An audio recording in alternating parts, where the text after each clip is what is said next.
Hi guys, this is a video on understanding plot and narrative structure. Plot and narrative structure is the way events unfold within a story. It is key to engaging and holding the reader or viewer's attention as to what happens next. It's important to understand the difference between the two and how an author might use them to shape or explore an idea because they are carefully arranged, and your job is to understand how they help the reader understand a particular theme or value. We can remember that plot is the sequence of events in which the narrative is arranged so that it generates interest, suspense, and surprise. Meanwhile, narrative structure is how they are arranged, and this can help produce rising and falling tensions, as noted in any story where we have a beginning, middle, and end. Why do we need to look for examples? Well, as you analyze either a single text or compare two texts, you might want to compare how the narrative structure is used to explore a theme and the meaning behind it. We can also remember that the order of events is important because the order of events in which a text is told might be chronological, which means that they are linear. So think of just a straight arrow pointing from left to right, which means that the events unfold from the earliest to the most recent as the characters experience them. However, many texts, so as to explore and highlight a particular theme, might use a non-linear approach, which we can say is mixed up, whereby they might use flashbacks or draw upon previous events that are yet to be recounted. An initial question to ask is, how do key events add to your understanding as a reader or viewer of the characters and the causes and effects of their actions? So how is the story told, and in what order affect how you relate to the characters and what you're meant to think or feel about them? How do the unfolding events reveal the main ideas in the text? So what themes might be explored because of how they are revealed? And if so, if the author does not relate events chronologically, what is the effect of the varying order? So how does the use of flashbacks or recounts actually help influence your decisions and ideas? Why do we need to analyze structure? Well, it's because, quite frankly, all texts, whether written or visual, will have their key points in a narrative structure where they use a complication, a rising action, they have a climactic or multiple rising actions and climaxes to then work towards a resolution. How these events unfold and what order helps us to develop a character and understand them as a reader or viewer, and also the central ideas. So that's what you're looking out for.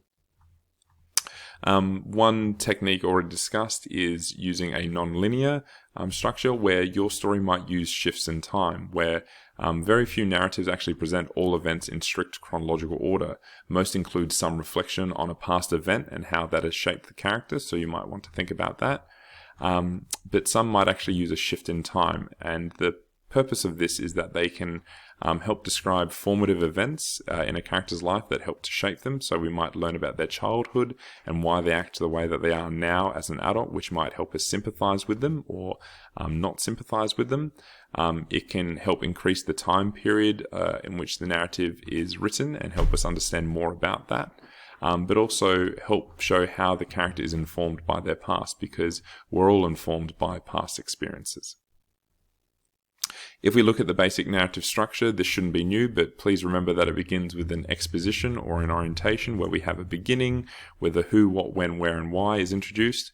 We then have a conflict, which might be a small problem that turns into a rising action that becomes a major problem that only then reaches a climax.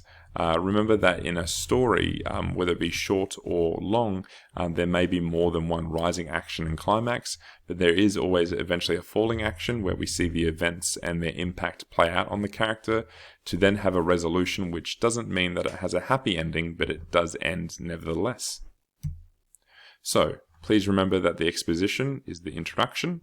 Okay, the conflict may be internal within a character or external, so this means that it might be something that is only affecting one character or might be affecting many based on an external force or a combination of both. And then the conflict is then the actual problem that might test the character, and their values and beliefs, and there may be more than one. We then have the rising action, which can help influence the character's actions and decisions, whereby they might return to a past circumstance, but it often coincides with the overall conflict of the story before the climax, where the tension of the story rises its peak between two characters or the individual, and we as the viewer or reader watch and read on with the hope of it being resolved. We then have the folding action, which then shows the unknotting or unraveling of the narrative threads, where the questions are finally and hopefully answered. And a great thing to consider is what questions are maybe left unanswered by the author or director of a story or film, and the reasons for this, only then to end with a resolution whereby there may not be a tension that is relaxed, because it might end on a high point, or rather remain ambiguous as to what has happened and what is the intention of that.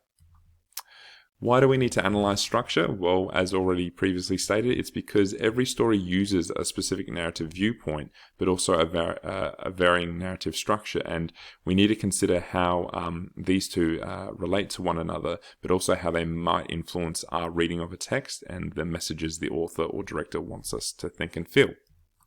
So the overall questions that you can ask with regards to this are, does either of your texts follow a chronological or non-linear structure, and why?